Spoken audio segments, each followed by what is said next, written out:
Hello, guys. Welcome back to Great Fire Podcast. I'm your host, Trey Bate, a.k.a. Trey Bate Knows Boxing. And I am Willie Mack. Guys, welcome to Season 3 of Great Fire Podcast. We are finally here. So what we're going to do right now is we're going to reflect on the previous season, Season 1 and Season 2. First off, let me ask Will, what was your most memorable episode? Katie's Cakes. Nah. I am just kidding. Hey, she gonna get my ass for that. My bad, yo. Katie's Cakes. Hey, she taught me a lot about cake, man. All kinds of flavors. Woo. I would say, let me see, my favorite ever. I wouldn't say my favorite episode, but my most memorable, like the one that was just like, wow. I think it was the A-Bait episode. I think honestly, A-Bait was the best. Yeah, that was the one that kind of like, it was like, okay, like, you know, we kind of just, like, everybody just kind of, not really got things out, but like we were extremely... we were open. Open, yeah, that's right. Yeah, we were extremely open about our thoughts and how we felt about, you know, certain topics, and it was extremely important. It was not only extremely funny, but it was informative. It was very, very informative. Besides that, I'm going to kind of flip subjects just a little bit. It was a current situation that happened with Kanye West. The thing about it is, believe it or not, I have a very different idea about the whole situation. I'm just going to say it off top. I think that he's saying there's something in between the lines. I'm not defending him at all. I'm not going to repeat exactly what he said because, I mean, we all know about that. But I think he's trying to tell us something. In some way, he's trying to tell us something. So, believe it or not, before we got here to the studio, I was actually looking up something, or I just came across something. It was called the Gullah Wars. So it's spelled Gullah. So there was, I guess, let me just brief you guys on that. I have to do more research, of course. So correct me if I'm wrong with anything I do say. Apparently, there was a time where the Spanish or the Hispanics and blacks came together. There was and that was going on for centuries, for hundreds of years. And apparently, the history that we've been told about how slaves were freed, or how, you know, I guess blacks or people of color have gotten, or how they received that independence, I guess, if you want to call it that. How they received it was, you know, was because, I guess, the Caucasians pretty much, I guess, felt sorry for I guess, the colored people and decided to ease things or to make things a little bit lighter. But come to find out, there was a fight. There was multiple battles. So it was something called the Gullah Wars or Gullah Wars. I don't know if I'm saying it correctly. I have to do more research on that. So if you guys know more about that, feel free to comment. I don't know. Have you ever heard about that? No, my first time hearing about the Gullah. The Gullah Wars. And it was multiple wars and multiple battles in which, I guess, it was like a guerrilla warfare, and it was the Spanish and the African Americans came together, and it was an ongoing war, and it was a lot of wars in which they actually won. And I guess Andrew Jackson. That's not the president, right? Yeah, he actually was. Jackson. Yeah, okay, Andrew Jackson, I guess, had a lot to do with a couple of those battles because I guess he was a war general and, if not a president, but he lost a lot of those battles apparently from what that portion of research shows. So we're gonna get into that. We're gonna get into more details about that a little bit later when I have more info. Because, like I said, I just learned about that maybe about an hour ago. So I looked into it, and I mean, I read some things, and I heard a couple of, you know, I actually watched a couple of videos, and it's interesting to say the least. But going back to Kanye West, as it relates to what I just mentioned, I've mentioned this to you. I feel like he's trapped within himself. I feel like, in a sense, just call me crazy, but I don't think he can control what he's doing physically or what he says. Like, imagine yourself being trapped in your body and you can't control anything that you do. Isn't that pretty? That's pretty messed up. It's like an outer body experience. Yeah, it's like an outer body experience. But like, you can see everything that your body's doing and you can hear everything that your body's saying, but you can't control anything that's going on. Like, just imagine a life like that. You know, and like, you're kind of like in yourself, you're screaming within yourself, but nobody can hear you. So it's like the certain things that you say. Let's say if you want to say somebody has me in the sunken place, you know, I guess what comes out is something totally different. So what he said, I mean, believe it or not, like, I've just, like, the way my mind works, you know, I'm a little bit different, and I'm a rebel. I'm a natural rebel when it comes down to just things that just don't make sense. When it comes down to the masses, once the masses go one way, for me, I tend to turn the other way.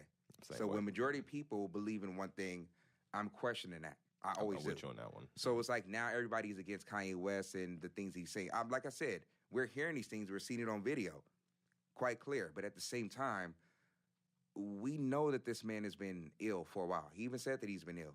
So why don't we? I mean, it's like I got this from Tommy Sotomayor, so don't say I copied this. But it's like something that he mentioned about the retarded kid in class. Not to disrespect anybody. Disclaimer. It's like he mentioned, like, I guess, or the what we would call T1, T2. You know, I guess kind of special.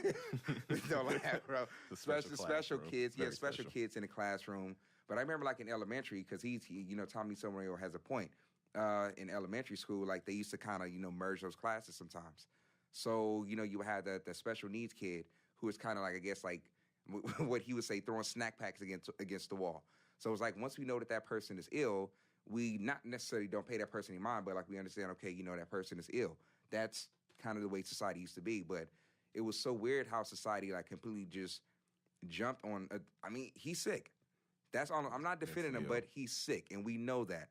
So it's kind of like, I think a lot of people who have a lot of internal issues kind of use that opportunity to just, talk about him and be as aggressive as they possibly could be, you know? And I think it's because that most people say it probably was when his mother passed away that it probably went downhill from there. Yeah. But to me, I just feel like his message, like he just mentioned, a lot of common-minded folks tend to think the common thing. Like, they'll hear about what he said about the 400 years of slavery being a choice or whatever. Personally, I think he's saying these things to, I don't want to say promote an album, but I just think that there's something in between those lines. He's trying to do something. Like, he's trying to awaken us, but it's like he's not allowed to say the words that he wants to say. So what came out, there's still a message within that. So what we should probably do is maybe take a little bit of time instead of taking time to bash him through comments and stuff like that. I doubt that he reads that shit. But instead of doing that, let's take some time to see. I mean, like I said, if he's a sick man, some sick people do say, or what we consider them crazy or sick. Some people say some logical things within that. There's always a message. There's always a message. So what is the message? What is the message? I mean, we're asking the audience, what is the message? I mean, we'll figure it out sooner or later, but we've already known that, he's gotten himself into certain things, in life within that industry. Yeah. We know things happen. Another thing I want to ask everybody, is there a pattern? Have we seen this before? Have we seen this before with other celebrities, whether it be... Oh, big time. Yeah, actresses, singers, song artists, actors. I mean, just anybody within, I guess, if you want to call it Hollywood. Have we seen this before? And can we answer that? Yeah, we have seen this before. Is there a pattern? Kind of somewhat of a consistent pattern with this? Yeah. Yeah. So, I was about to say, I don't think he's, like, mentally ill because, I mean, obviously, I'm not living in the same household as him, but it seems like he's doing well with Kim and the family. His kids seems to love being around him. So I just think it's something, man. It's go back to the old cliche, all publicity is good publicity. Bad or good is really good publicity. Now everybody in the world is talking about him. So I think he's going to turn the energy into something. And I heard he was going to, like, come up with a foundation to fix up Chicago using Donald Trump's help. So I'm not sure if he's kissing up to Trump to make his situation. I don't know. I just think there's a genius move behind it. Call me crazy, but they call him crazy. But I think there's a genius move behind his message somewhere.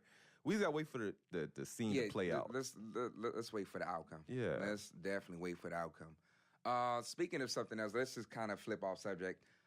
This is not really concerning boxing, but this is a pretty cool topic in boxing. So Canelo Alvarez is coming out with a new shoe.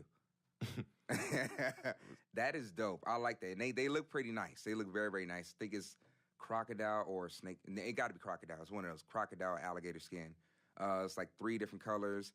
I think they're coming out tomorrow, Cinco de Mayo.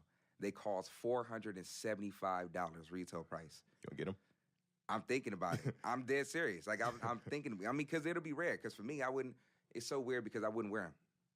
Like, I would buy them not to wear them. I know what you Like mean. it'll be a collector's item because how many boxers do you know that have a shoe line that's outside of a boxing shoe? That's outside of, let's say, Under Armour or Adidas or Reebok or what's the other one? Nike. Yeah, Nike, or a few other brands. But we haven't seen that before. So I mean, you think about it, if he does bring it out tomorrow and it's actually in stores, he still make that fight money, and he's supposed to be fighting tomorrow, which is, to me, it's a genius move. Genius move. Instead of selling the fight, you better sell them shoes. Yeah, man. sell them shoes, man. You make it that money, then fight in I think September or something like that. But now let's get on to another subject: the power of eye contact. Is there power, guys, in eye contact? Whether it be business, whether it be in relationships, friendship, what is the importance of eye contact? What do you think? It's extremely important. Considering you know me since high school, and like one of the main things I used to get picked on was I could never look at girls. He's cockeyed. So you can't look at him straight because one eye, pew, pew, pistol. I'm looking every which way. Hey man, that's not right, bro. We know cockeyed people, but I'm not going to get in that. You used to close your eyes and it's just like, bam. Ring that thing straight. Use a string. Nah, it is because like I remember I used to get picked on from the girls because I could never look at girls in the eyes because I was like very, very shy, which was, I think to them, speaking for them, I think it was a deal breaker because I didn't show the eye contact is like a confidence thing, a respect thing and a confidence thing. So if you don't make eye contact with the person you're speaking with, the confidence that they had in you is going away. That's true. So as I got older, I learned like, you know what? Deals cannot be made if I don't have A, a firm handshake, or B, a firm eye contact. So very important. Not in today, all worlds. Yeah, that's very true. And the thing about it, the reason why I mention it is because I've heard this a lot, of course, through just reading stuff about Scorpios or whatnot, because, of course, I'm a Scorpio, born November 18th. Maybe too much information for you guys. But anyway, but I've always heard that Scorpios have like this, they call it the death stare, but it's not necessarily death stare, but it's a way that we look at people, and it's almost like they can feel us piercing through their soul, or like they can feel us like looking through their soul. And there's times to where I see people like kind of like when I'm giving them eye contact, like they tend to look away. And it's almost like they can feel me, like I'm not trying to get in their minds, but they can feel me feeling them. Or they feel that I know their intentions. But if it's good, then, it's not an issue, But I've been getting that like a lot. That's a big thing that I've been noticing. And even like you mentioned, like as far as business, as far as relationships, that eye contact for me, if I don't receive eye contact, let's say from like a woman that might be interested, I don't believe you. I can't believe you because you can't look at me. I mean, your intentions may be good. You may mean well. You might just be a very shy person, which I could definitely understand. Everybody's different. You're a shy guy. I'm getting older. But let's say like for a chick, I mean, could it be cute? No, it could be. It all depends. It all depends on how it's done. But for the most part, yeah, I mean, eye contact is extremely important, and I'll definitely think so. So Will, let's talk about your weight loss journey. Hey, where you at right now? Man, I am lean and mean, man. I'm at 179 on the grind. Now I'm 179. Season 1, where I was at 198. Now we're on season 3. I'm at 179, and I didn't wear this on purpose to show my muscles. I was just playing basketball earlier today, but man, from that time to now, yeah, I could definitely feel the improvement. I could definitely see in the mirror, like, yeah, the changes were made. And man, I was preparing for the summer back in the winter time. That was the biggest strategy for me. Like once I saw that first episode, like, man, chunky face, that was me. Once I saw that, I was like, yeah, I gotta do something about that, because I took a year and a half off of like lifting from all kinds of bullshit. What exactly happened with that kind of distracted you? My girl dumped me, man. I was heartbroken. God damn. Wait, that's old stuff. It's all right. I recover like a champ, bro. I was like Hopkins, bro. I came back, dog. Bernard Hopkins in this shit. That's what it's all about. All you gotta do I keep 100, man, for real. So, but to answer your question, man, it's great, man. I'm lighter on my feet. It's good, man. My 30s, I'm telling you, it just feels like I'm 20. I'm 20 again, man. Yeah. I'm not going to mess this shit up no more. Yeah. It took a long ass time to get here, and like I said, around this time, was the hardest time because my schedule is rough, man. Like I got a brutal work schedule. So I had to like promise myself I'll have a workout window between 5 p.m. and 8 p.m. because I got to go to work after 8 and I'm at work before 5. So Yeah. that commitment and dedication, I mean, like I said, carried by storm. And to give back the mic back to you, we was always talking about how this show, every guest and even us have grown from this Great Fire podcast. You know what's so crazy? That was the next thing I was going to mention. I was going to ask you, what impact has this show had on you? Other than seeing myself in the camera.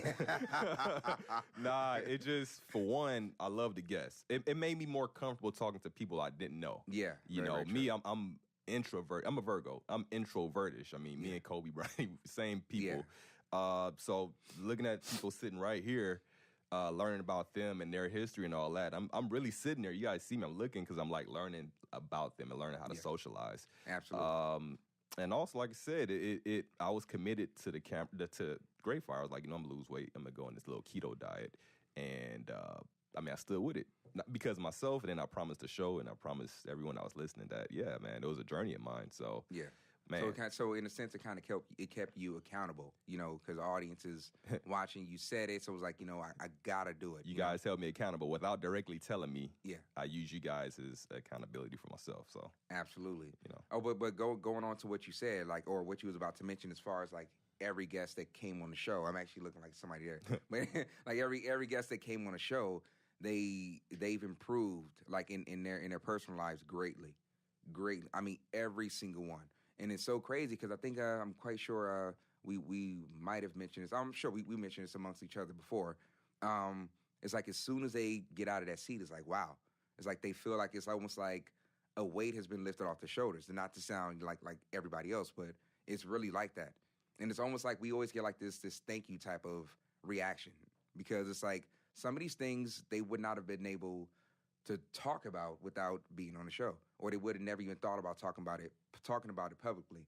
So it's like when it's almost like a therapy session. It's like that for us too. It's like it's a lot of things that we've learned through.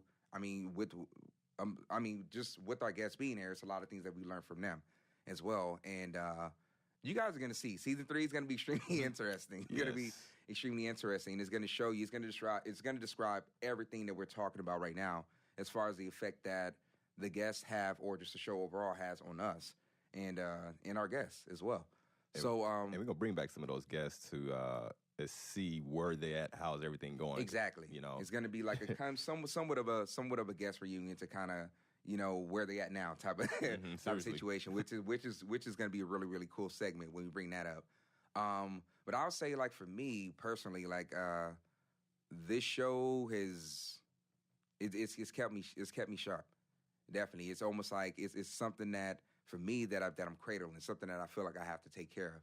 You know, like we take some time off because, you know, it's the seasons, of course. So we take some time off to recuperate and get some things together, gather material, you know, bring the concepts together, you know, put some ideas together to make the show, you know, great, of course, and to make it more interesting and informative for you guys. So almost forgot what I was gonna say. Yeah. So when we are taking like those brief breaks to, you know, come together and have those meetings, I could definitely say that there's this feeling of like, damn, like I miss being behind the mic. Like, you know, and there's times where it's like I call them and I'm like, we got to get back in the studio. We got to get back to work again, because it's not that the feeling is gone or it's going away, but, you know, it's kind of it's an attachment that we have now. It's a relationship that we have with the show now, which is good. It's definitely healthy for me. I think that the show has helped me in a lot of different ways, as far as, you know, boxing, and I mean, as far as, you know, like the whole boxing aspect, or me training, me getting to know a lot of people and talking to people who I would have never been able to talk to on a personal level. And like I said, just learning. It's all about learning people and just absorbing good energy and giving good energy. That's what it's all about. So what is next? What should the people expect from season 3? I might have a girlfriend again. No, I'm not ready yet. Love Fire. Remember that's where we ended at Love Fire. So yeah. we'll see. We'll see. Nah, not right now, man. I got a lot of things going on this year that I want to get through before I even think about that. Like, I'm not even trying to date or anything like that. Not saying I'm going to turn down a girl if she comes in front of me. But right now, I'm not seeking. So that's definitely out of the question right now. But as far as season 3, man, we're going to drop harder topics. We might take this show on the road. We were talking about taking this on the road. Yeah. Right? It could have easily been on the road, possibly today. No, but we'll tell you guys about that a little bit later. But taking it on the road, possibly visiting different guests, some very, very interesting people that we have, that we're expecting to come on. We're just trying to format some of their schedules or whatnot, but it's going to happen. It's going to happen. Some very, very important people that you guys would definitely want to hear from and learn from as well. It's all about learning. It's all about getting better. All of us progressing together. But as far as season 3, what should you guys expect? A whole lot of bullshit. A whole lot of bullshit. What's the motto? Or boxing, fitness, sociology, and a whole lot of bullshit. Even more. A lot more of that. What caps? As a matter of fact, in between season 3 or within season 3, there's going to be a couple of amazing fights. So we're going to be updating you guys on that. We're going to talk about that in detail. Certain fighters. I'll say this on air. Season 1. I mentioned that Adrian Broner and Gervonta Davis, Tank Davis, I was quite disappointed in them. Let me just say this. Like, what'd you think about that? Let me say this. Like, after Adrian Broner he's amazing. Let me tell you, he's one of those dudes to where he gets on stage and he can make you completely forget about the bullshit. You remember the bullshit. He's a crazy guy, but he's so funny to where it's like, man, I'll give him another chance, man. Let's see what he can do. And Gervonta Davis, I think he's learned from his mistakes. So I'll say this on air. both of those guys, man, listen, I wish them the best of luck. I was disappointed because of some of the things that they were doing outside the ring that was disrespectful to the sport of boxing. Absolutely. And it was disrespectful to that opportunity. They were disrespecting their opportunity. It's a great opportunity to be a boxer. It's an amazing opportunity. Not many people can do what they do, and they're extremely talented. I felt like they were wasting their talent. And it's like being a human. You're lucky to even be a human, and to be a boxer at that. Come on now, and to be successful and extremely talented, and you can take yourself, your family, and your community. You can change your whole community, and you're goofing that off. You're destroying that chance of being a true hero. But now I think they both get it. Not Adrian Broner so much. I think he's still going to be that extremely that's my boy, AD. entertaining factor in boxing. But I think Gervonta Davis, let's see what he can do. He's young. He went through some stuff during his the post fight interview. He seemed very humble. He got not the same belt back. He had the IBF belt before. He lost it on the scales, and now he has a WBA belt. Yeah, WBA. So, he's humble. He's ready. He came in. He had his weight was on point. So, I wish him the best of luck. I just want to see all these guys be extremely successful. Speaking of boxing, stop hating on the Charlos. They've proven more than enough that they are ready. The Charlos are good. The Charlos are good. So, a lot of people don't like them because I guess their character outside of the ring or whatnot. That's just them. I've never met them, but I heard that there's some pretty decent guys to be around. Leave the Charlo brothers alone, y'all. Man, they talented, man. They talking it and they backing it up, man. So, we can't say nothing else. We just gotta, let's cheer them on. Let's support the hell out of those guys, man. Let's support them. So what's next, Will? I was going to ask you, man, before that. Do you think that super fight will eventually happen? Is it Wilder versus... Did it already happen? No, hell no. No. Wilder versus, Joshua, right? Joshua, there you go. This is my prediction on that. I don't think it's going to happen until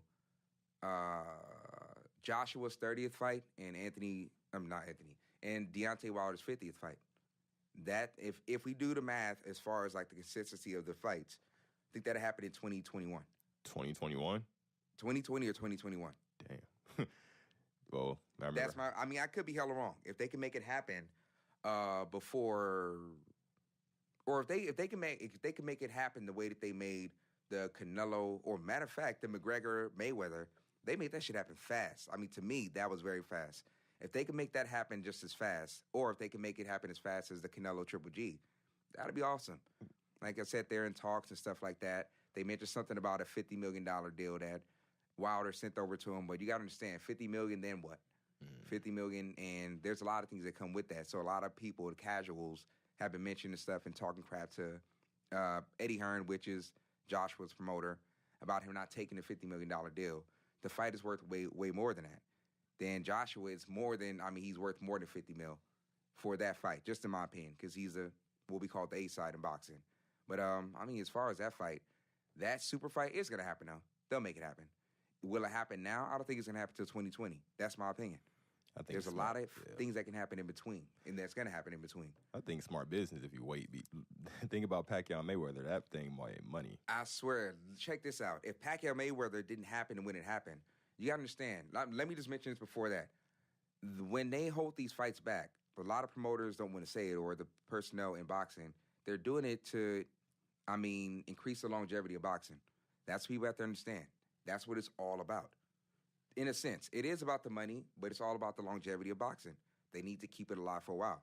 So now that I said that, if Pacquiao Mayweather or Mayweather Pacquiao would have happened 5 years before, what would have happened around that time? When it did happen in 2015. 15. Mm-hmm. If it didn't happen in 2015, imagine just the whole setup, the events that happened before that. He fought Maidana, just the storyline to that. It was perfect. It was perfect. So let's say if it happened 5 years before that, would boxing be where it is today? In my opinion, I don't think so. We needed that wait. As many excuses and as far as the Pacquiao fans, as disappointed as they were about the timing of it, I think both fighters had I think they had an equal advantage. Let's just say that. I think the time was right. It was right. And then again, we have to consider this. Pacquiao was younger than Mayweather. Pacquiao is still fighting, and he's going to be fighting very soon. Let's just say that, because I don't have the exact date on that as of right now. But Pacquiao's going to be fighting extremely soon. But as far as a recap of everything, I just want to say to all the supporters, all the we'll call you guys supporters instead of fans. You guys ain't fans yet. Yeah. But to all the supporters, we want to definitely thank you guys for supporting us. We've gotten this far. We're in season 3. We do know that we will be on the network quite soon. We just know that. We're going to continue to bring you guys great content. We're going to continue to bring you guys the bullshit, because you guys love the bullshit. I'm starting to notice everybody loves the bullshit. I love it, man. I'm a bullshitter. And it's an honor to actually, be on radio, because we never saw ourselves actually doing this. No. Like, let's say, we both went to high school together. We didn't see this happening, but it happened. So it's something and it happened naturally. It wasn't something that was forced. It just, the way that it developed itself, it was good. It was good the way it happened, and it happened natural towards, like, this is now, it's a part of our lives now. It's a big part of our lives. So definitely want to thank everybody for definitely tuning in, for being a part of our journey, and we're going to continue to get better. We're not going to stop. We're going to keep on going. Gray fire is going to happen till you're old and gray. Like, we're going to be gray, fired up and gray. You're going to be gray and fired up. Ash. Going to be older than Steve Harvey's mustache. And that's just how it's going to be. And the bottom line, what he just said, man, seriously, all the thank yous in the world and all the support that we've gotten from our fans, our supporters from YouTube and iTunes and Instagram, man. Like I said, even if you guys was giving it thumbs down and then getting them thumbs back up, hey, like I said, we work. We don't care. We really don't care. We're working, storm, rain, snow, where we come to work every day. This is our job. Yeah. This is our job. This is life. Like they say, ball is life. Like, this gray fire is life right now. So absolutely. Without it, I wouldn't be where I'm at. He wouldn't be where he at. And people that were here wouldn't probably, I'm not saying they wouldn't have great things going on, but it boosted their confidence up. Yeah, it created a new realization. Oh, big time. That's what I know. It's for every single one. It's for us and our guests. It created a new realization. So it's like, oh, so like you find out something new about yourself each and every time.